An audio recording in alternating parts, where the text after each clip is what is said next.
Alright, how's it going, everybody? So, have another game I'd like to share with you guys. I played earlier this week on chess.com in the rapid pool, 30-minute game. Thought it was interesting. Definitely some instructive moments. A very fun game, too. So, yeah, just want to share with you guys. Let me know what you think. So I talked about this in the last video I did, where I've been kind of switching up my repertoire a bit. I was playing the London a lot with whites. I've switched back to sort of what I used to play, which was e4. And yeah, we'll just sort of get some interesting games here. So when this game sort of happened, my rating in the rapid pool on chess.com was 1693. Opponent was 1731. And we get the Sicilian. And against the Sicilian, my approach has been, or my current approach, is to go for the Smith-Morra gambit. I think it produces a lot of interesting positions. I know it's thought of as being somewhat suspect at, kind of the master level, grandmaster level, that kind of thing. But hey, we're not grandmasters, right? You get really interesting attacking positions with a lot of dynamic play that are really instructive. And Mark Esserman wrote a book called Mayhem and the Morra that I've been reading. And yeah, just really, really interesting book. And he tries to push the idea that it's not, that this gambit is not as dubious as some people at the top level make it out to be. So yeah, it is what it is. But definitely at our level, it's definitely a playable line to go with. So yeah, opponent went for it. And I did a little research on this. According to Lee Chess's database, for people roughly in my rating range, they go for the gambit, d takes c3, knight takes c3. I think it's like 30 times as often as is declining the gambit, which I was surprised by. Like, I would think a lot of people get coached or get recommended that they shouldn't play against this gambit because it's, quote, dangerous or something, and it is dangerous to play against for white or for black if you don't know how to go at it. But yeah, I was really surprised at the number of people that go for it. So yeah, and again, if you're not aware of the Smith-Morra, the whole point is, white sacrifices this pawn to try to get quick development and a good attack, and we'll sort of see if I'm able to achieve that. So e6, which is a standard move, and white has kind of like a standard setup. They put their knight on f3, they castle. Oftentimes they'll bring their queen to e2, the rook to d1. It's kind of a standard setup. They have the rook to c1, call them the Morra rooks. So at least the first few moves oftentimes are not the hardest to play for white, but when you get in an attacking position, then it gets tricky, has been my experience. Tricky in a really interesting way.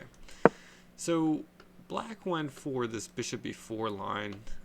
Oftentimes they'll play stuff like a6, maybe d6, knight c6, this kind of stuff, bishop e7, and kind of delay knight f6 so that they don't get hit with e5. But yeah, this is a line that I'm not really so familiar with, so I went with kind of the normal Morra setup where you bring your bishop out, look to castle. But as it turns out, theory here is to play queen d4, hitting the bishop, retaining your pawn structure here. So slight inaccuracy on my part, but yeah, bishop c4 is still totally fine. Black went for this move h6, which, I guess they're trying to stop me from bringing minor pieces in. I don't know the theory of this line, but this just strikes me as a really slow move. I know in the Morra, black definitely wants to play a6, oftentimes just kind of stopping, minor pieces coming into b5. Oftentimes the knight is going to come into b5 and harass a queen that might be on c7. But yeah, I don't know about this move. It is what it is, though. So I went ahead and castled. And they took. I take back. And many people sort of confronted with this idea. I've shattered my pawns on the queen side. You think, you might think this is bad, etc. But my experience has been that, this kind of structure on the queen side, if it's away from your castled king, maybe not the worst thing in the world, especially in positions like the Morra, where white is just going for an attack anyway, and these kind of structural issues that would sort of show their force in like an endgame become less of an issue. So yeah, I wasn't terribly worried about this. Then they played knight f6, and oftentimes just this knight coming here without kind of other developments having happened in the Morra, that's a little suspect, and the computer actually thinks that this is an accuracy.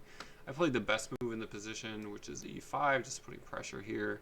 And at this point, believe it or not, despite being down a pawn, the computer says that white is almost +2 in this position, and it all revolves around just the piece quality. Look at white's pieces. They have a castled position. They have the pressure. Basically, black's pieces are all back here on the back rank. And that's what you get with white in the Morra. You sacrifice the pawn, but you get great developmental lead, and black is oftentimes really on their back foot. So they come in with their knight, hitting c3.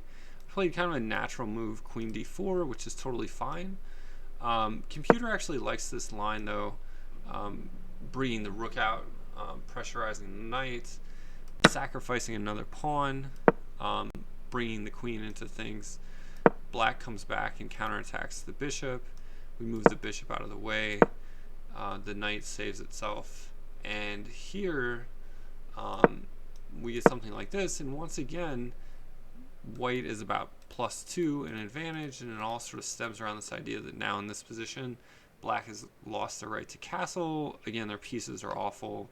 White is down 2 pawns, but white's pieces are great. Their king is just super safe, and really just great illustration of dynamic chess and kind of what you get in the Smith-Morra. So yeah, that was the line, the computer recommended line with rook e1. But again, I played queen d4, which is fine.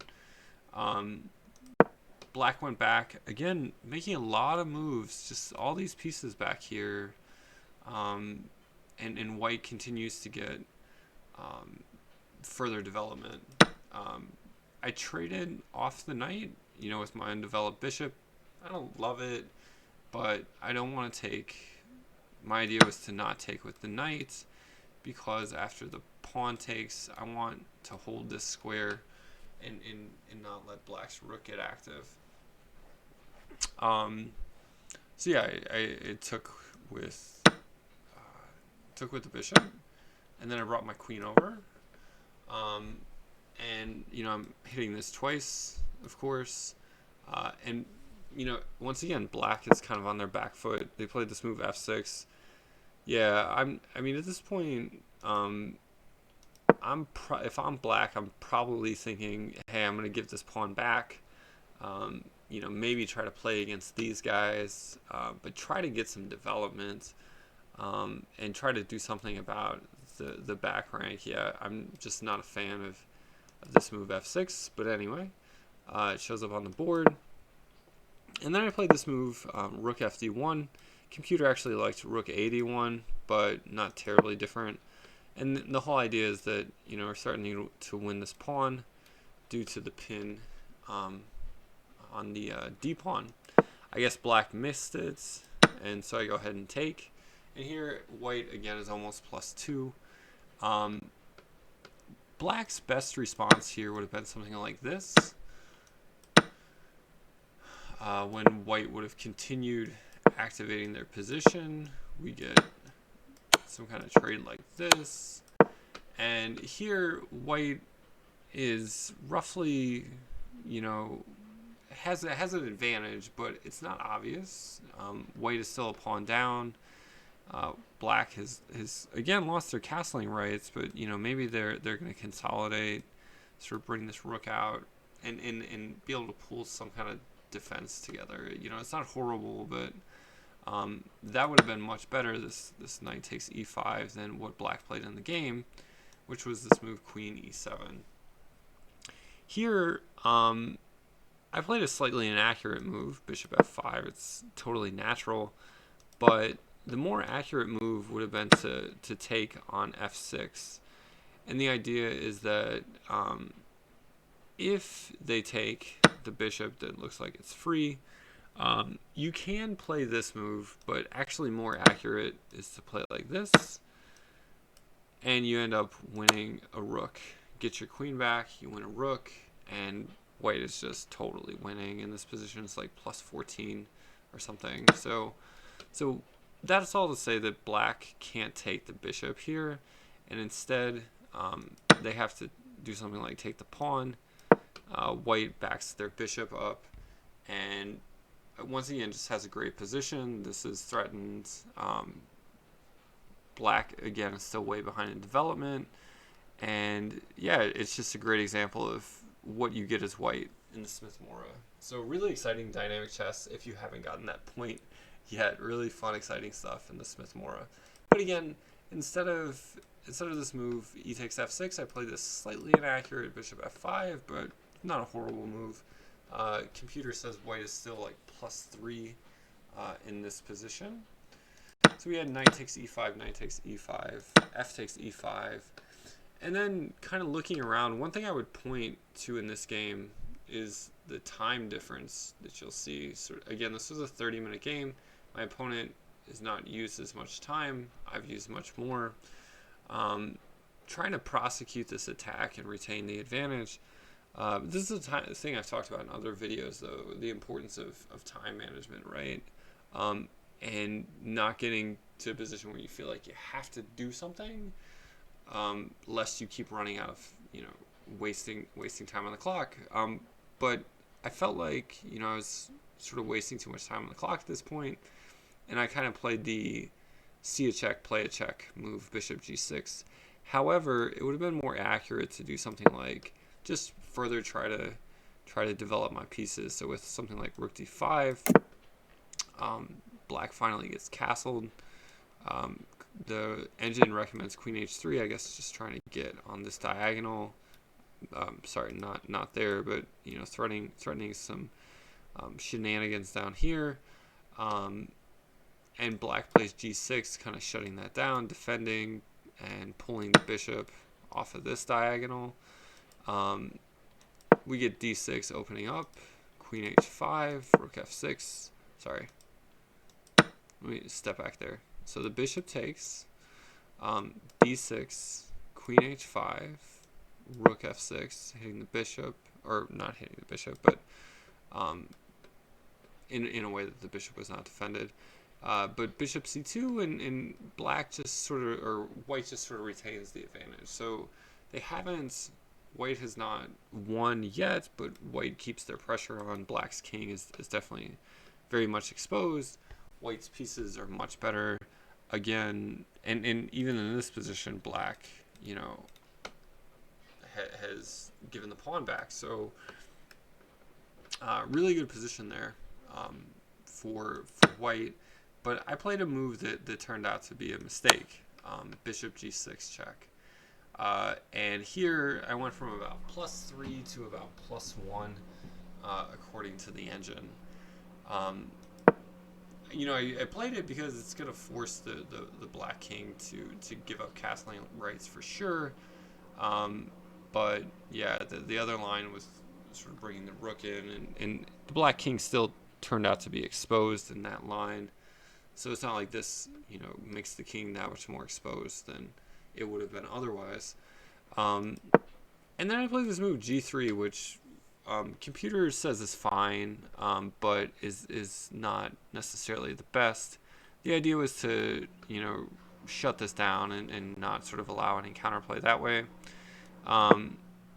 D6 hitting the queen, And at this point, something like queen to b4, just pressurizing this, kind of slowing down the development of these guys a little bit more, probably would have been better. It was kind of in again the time situation. I would point to again, see a check, play a check mode. So you get queen f6 in response. Computer again recommends just bringing the queen away and protecting the bishop, but keeping the possibility of attack on the board. I'm not really sure why I didn't see this move in the game. Just holding on to the bishop but retaining the queen. Had I seen it, I think I would have played it because that rationale of keeping the queens on the board makes sense. I think for some reason I was just like, okay, I'm hanging my bishop. I didn't see queen d3. But we get this, and I saw that I've got this pawn. I'm getting my pawn back. It looks like, hey, I've got more activity in this position. That was my evaluation of it, at least. But oddly enough, the engine actually thinks white is better here, and I guess it has to do with the pawn structure now. So I've sort of let this pawn structure kind of rear its head in the endgame, which I should not have done, and that's my fault. Back here, playing this bishop g6 check move rather than sort of going here, and then ultimately not seeing this guy and trading off the queens. That's my fault. I should not have done that. But yeah, if we go back to this position, it seems like, at least from my human perspective, that this is fine for white. In a practical game, especially at our level, I definitely would rather have white, I think, in this position, even if the engines say that black is slightly better. So they hit my queen. I go to an active post, and the idea here is I just want to kind of continue to make things hard for black to develop. This pawn can't move because of this. This bishop can't move because the pawn drops. So yeah, this seemed like a good idea. They hit my bishop. Now I don't want to go back here. I do want to stay on this. Whoops. I do want to stay on the diagonal for all the reasons that I just said. But I don't want to go back because if they play a move like e4 and shut in my bishop, then that's problematic. So I went ahead after this move and played bishop d4, or sorry, bishop d5. And then, yeah, this move, computer says this is a mistake, and according to the engine, white was almost +3 in this position. So it's a great example of we went from a position where black actually had a slight edge according to the engines, to the engine at about this point. We go from that to, let me get this right,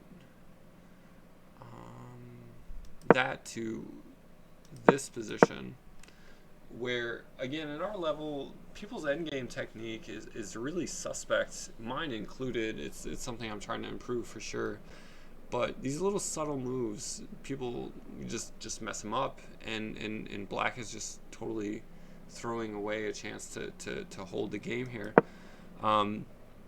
So yeah, I kind of went by this fast. After this move, I bring this rook over to further pressurize this point, add a second attacker. They bring their rook over it, and very interestingly now, this pawn is pinned. And again, I'm just exerting pressure. I thought I saw a tactic here. Turns out this was a mistake. So I played bishop takes b7. I thought I was winning a pawn with the following idea. So the idea is, if this bishop ever ends up here, I've got this check, and I'm double attacking. Sorry, let me do that again. If bishop takes b7, I got this check here, and then there's a double attack here. But black doesn't have to play like this. So instead, after bishop takes b7, it didn't occur to me that, again, black doesn't have to play like that. Black played the really good move, bishop to f4, f5, connecting their rooks so that if I move my bishop, this guy here is not unprotected, in case that's important in some lines. But more importantly, they hit this guy. Now, tactically, it's a problem for me. I'm going to want to move this bishop, but I don't want to have this rook on an unprotected square, so I go ahead and put it on a protected square. Turns out, again, little endgame nuance, slightly better is to put on a dark square, away from the guise of the bishop. But yes, small sort of inaccuracy there. Play the rook out here, and then they take here, which again is a kind of not relevant to the situation move. I take back, slight inaccuracy according to the engine. They bring their rook over. This is a situation where basically white just has to trade off the rooks. And here, slight inaccuracy by me.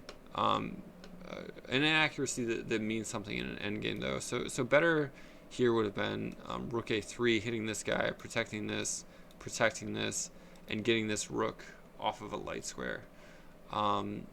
Once again, though, time situation. If we look at the time, 6:34, 17:32.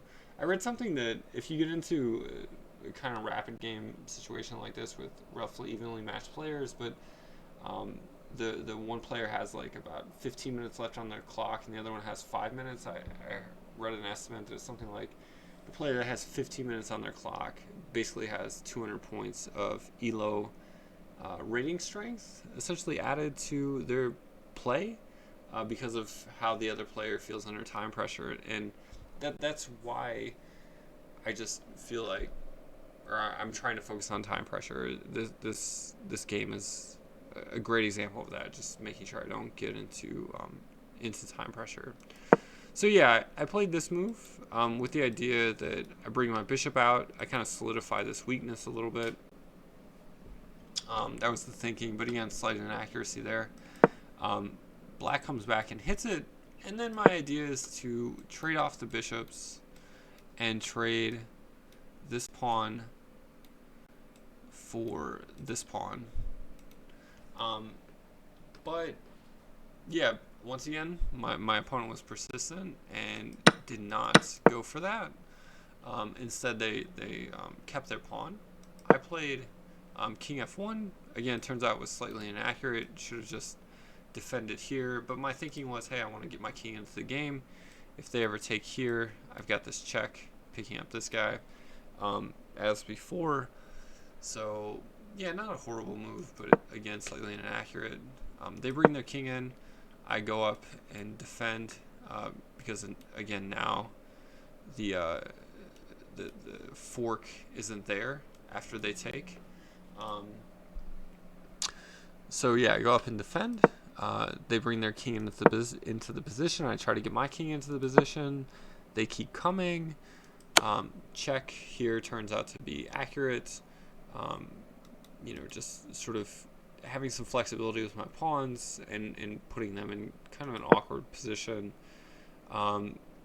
Here I go back and hit this pawn, protect this guy, where once again, if this is taken, I can just take this guy.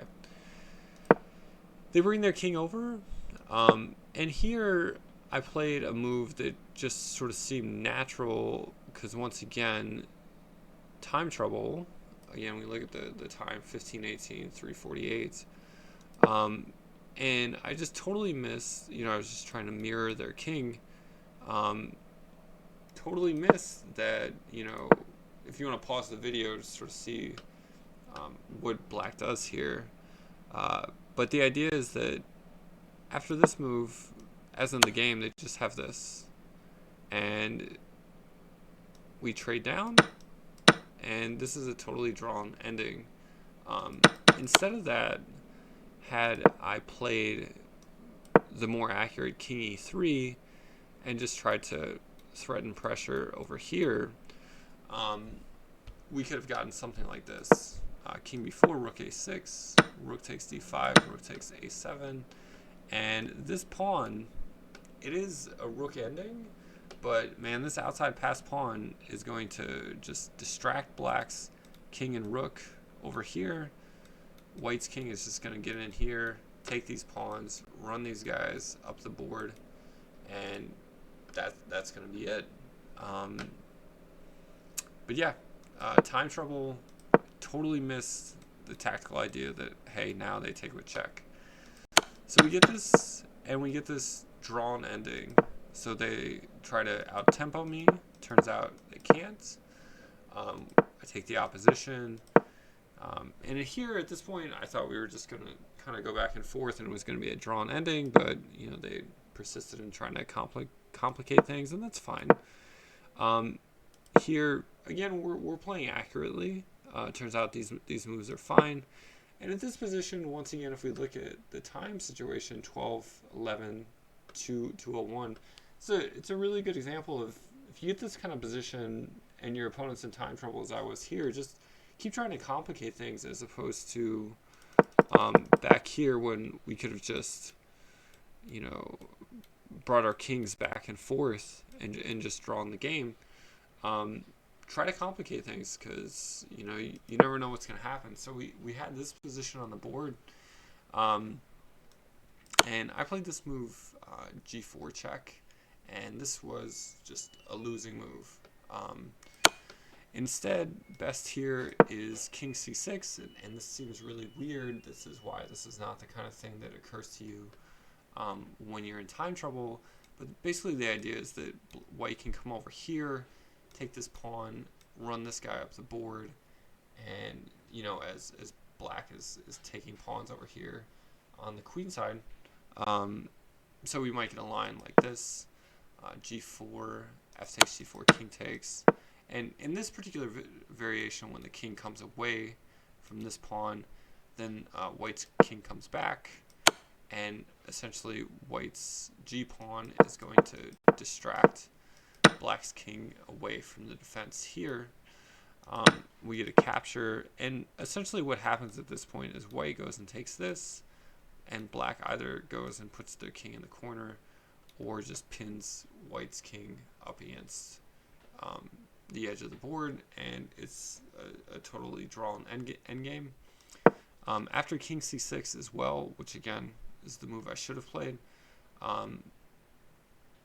there could have also been something like this, f4, f takes e4, king takes e4, and here the situation of going and trying to get this pawn plays out. So we get king b5, black comes over and gets my pawn, I get out of the way, and at this point I've got the first move, but we're both queening, and this is a total draw. But once again, being in time trouble, I thought I saw something here. I thought I saw that when they come down here and take this, I will have taken this guy, and I can get over here. I thought I was in time, actually, to come to f5 when they take on f3, but that sequence didn't have to play out like that. So instead, they can play king f4. They take, I take. Yeah, no, I was like one move short. I needed to be here, but I was here. And once again, that's what happens when you're in time trouble. And here, they just shut my king out. Come over here, bring this guy down and queen, and that was the end of the game. So interesting game. It was a shame, you know, to have lost it because of bad endgame technique and time trouble issues. But interesting game. In the Smith-Morra, showing sort of the dynamics that you get out of this kind of position. And really the game kind of hinged around, I would say, this move. So not playing bishop g3 check, but instead going for just furthering of the attack with something like this. This whole sequence that I outlined. So that was one point where, you know, I had a big chance that I kind of blew. And then a further opportunity would have been here. Instead of taking this, you know, making sure that I got things right tactically and making sure that I had seen this. Had I seen all that, a better thing to do would have been to just play bishop. Whoops. What am I missing here?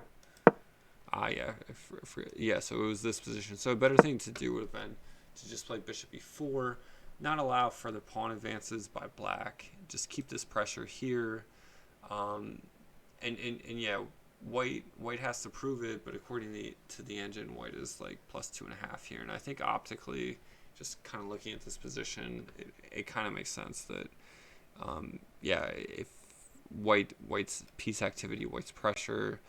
Um, you would just much rather be white in this position. And then, of course, yeah, this position here, this was my last kind of point.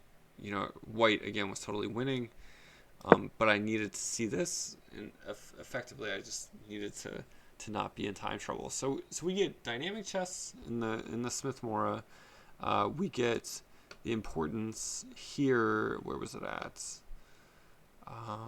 The importance of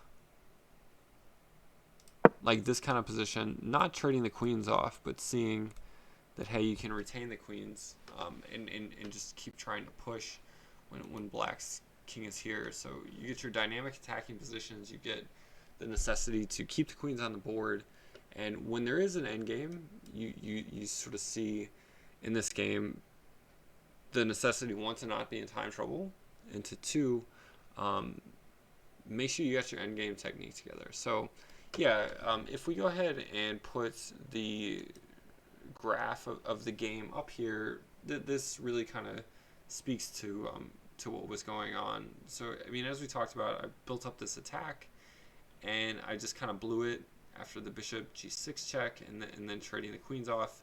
I get into that ending that I should have played bishop to e4 and just retained the pressure against b7. That was about this position.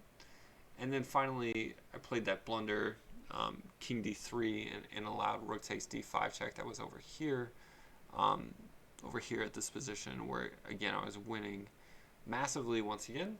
But again, it's an example of time trouble. And if time trouble is an issue you're going through as well, yeah, I mean, I'm really just trying to force myself to just make moves as opposed to trying to find the best move.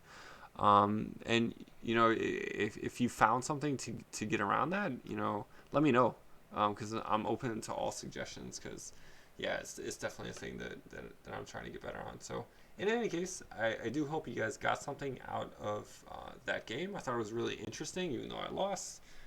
We all lose, whatever. Our ratings tell our strengths, not whether you win a given game or lose a given game.